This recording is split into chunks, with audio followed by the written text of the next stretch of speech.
নমস্কাৰ সকলোকে। এয়া আমি খোৱা আলু ৰোৱাৰ ব্যৱস্থা কৰা হৈছে। কেনেধৰণে এনেকৈ ধুনীয়াকৈ লগোৱা হয় সেইটো আপোনালোকে জানে তাৰ ব্যৱস্থাটো। আৰু যিহেতু মই উদ্ভিদ বিজ্ঞানৰ ছাত্ৰ আছিলোঁ, গতিকে এই আলুৰ বিষয়ে আজি দুই এষাৰ কথা ক'ম বুলি আপোনালোকলৈ এই ভিডিঅ'টি প্ৰস্তুত কৰিছোঁ। আশা কৰিছোঁ ভাল পাব কথাখিনি জানি বুজি। কিবা ভুল ভ্ৰান্তি হ'লে বা কোনোবাখিনিত কথা থাকি গ'লে আপোনালোকে সংযোগ কৰিব দিবলৈ অনুৰোধ জনালোঁ।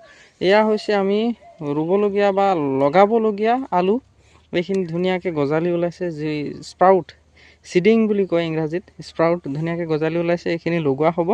আৰু এই আলু আমি সাধাৰণ আলু, যিটো আলুক ইংৰাজীত কোৱা হয় পটেটো। আৰু এই আলুবিধৰ বৈজ্ঞানিক নাম হৈছে চোলানাম টিউবাৰচাম। সৰু আপোনাৰ পৰিয়াল এটা আছে যাক ফেমিলি কয় বৈজ্ঞানিক ভাষাত। আৰু এই ফেমিলিটি হৈছে চোলানেচি ফেমিলিৰ এইবিধ হয় আলু। আৰু বৈজ্ঞানিক নাম সেয়ে চোলানাম টিউবাৰচাম বুলি কোৱা হয়। আলু বিভিন্ন প্ৰকাৰৰ থাকে, আপোনালোকে জানেই। সাধাৰণতে এইবিধ হৈছে খোৱা আলু। আপোনাৰ মিঠা আলু থাকে, কাঠ আলু থাকে। মিঠা আলুক চুইট পটেটো বুলি কয়, যাৰ বৈজ্ঞানিক নাম আইপ'মিয়া বাটাটা।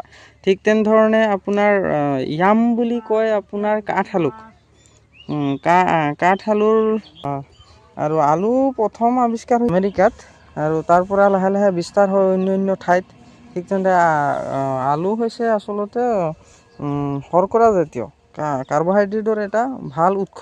সেইটো কাৰণে শৰ্কৰা জাতীয় বস্তুবিলাক সাধাৰণতে মিঠা থাকে। সেই আলু মিঠা, এইটো ব্যঞ্জনতে সাধাৰণতে আলু থাকেই। এনে কথা আছিলে। ধন্যবাদ।